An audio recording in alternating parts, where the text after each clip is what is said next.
So yun mga boss, gusto kong i-share sa inyo to, panibagong application or game application na gusto kong i-share sa inyo lahat. At bago nyo i-download to, panoorin mo muna yung video na to para magkaroon kayo ng idea.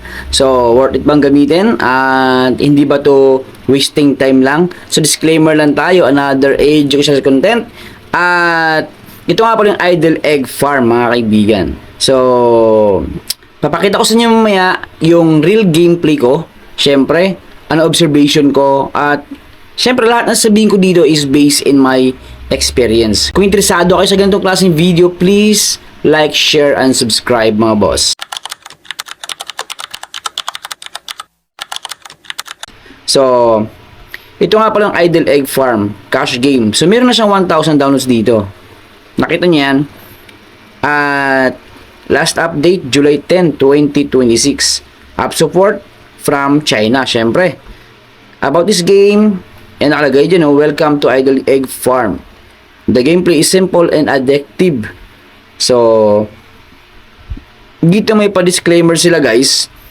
Idle Egg Farm cash game is a fun, engaging game designed for entertainment purposes only. Ayan guys. Hindi ito nag-promote ng any real money gambling. Yan guys. And then does not offer the opportunity to win actual cash or prizes. So, check natin, July 10. So, same date, na-update and then, syempre, na-release. Play tayo. So, first time kong i-open to guys, Idle Egg Farm. And then, i-continue nyo lang ha. Yan. And then, pag-usapan natin dito, yung papaano ba laruin. Yan guys. And mamaya, syempre, check natin, ano ba yung conclusion ko dito. Comment down below guys kung na-try nyo na to. So, check natin. So, tap to claim your first check-in reward. So, bago ko pa lang nagamit to, download, get lang natin yan. And then, syempre, may ads agad. Pipili ka agad kung i-claim yung 300 only or mag-times 2 ka para maging 600. So, yan, 300. So, play games and points.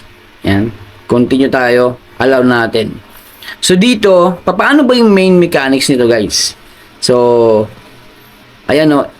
A disadvantage, pop up agad yung ads. So, kailangan natin itap ito. So, lumalabas ang tawag dito, nangitlog talaga siya. Ang daming egg, mga kaibigan. So, tap natin, tapos level up. Ayan, ang iba na yung kulay niya. So, tap lang tayo ng tap, mga kaibigan. Tap lang yan. So, may ads na namang lumabas, guys. Ayan, roulette ang lumabas. And, yan, get ko yung 30% or 600 talaga. So, ayan, bigla may lumabas ulit na ads. After, yan, lalabas ang ads. So, ayan, no. 30% tayo.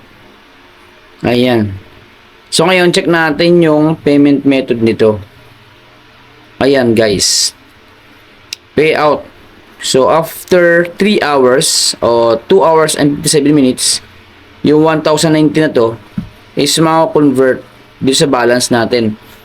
So, cash out, your balance must be more than 0.05. So, ibig sabihin, from 0.05, pwede ma-withdraw. Continue natin yan, guys. So, hindi ko na papahabaan yung vlog na to. Gusto ko lang i-aware kayo na hindi worth it yung ganitong klaseng application. Pero nasa inyo pa rin yan. So, fun game siya. Pero kung pag-aksaya natin panahon, hindi guys. So, para sa akin, malaking X to. Magsayang ka ng oras. Depende pa rin sa'yo kung gusto mo ng ang tawag dito, pastime. Pero sigurado, mainip ka pa rin at maaasiwa ka kasi ang dami tayong ads na ma-encounter dito.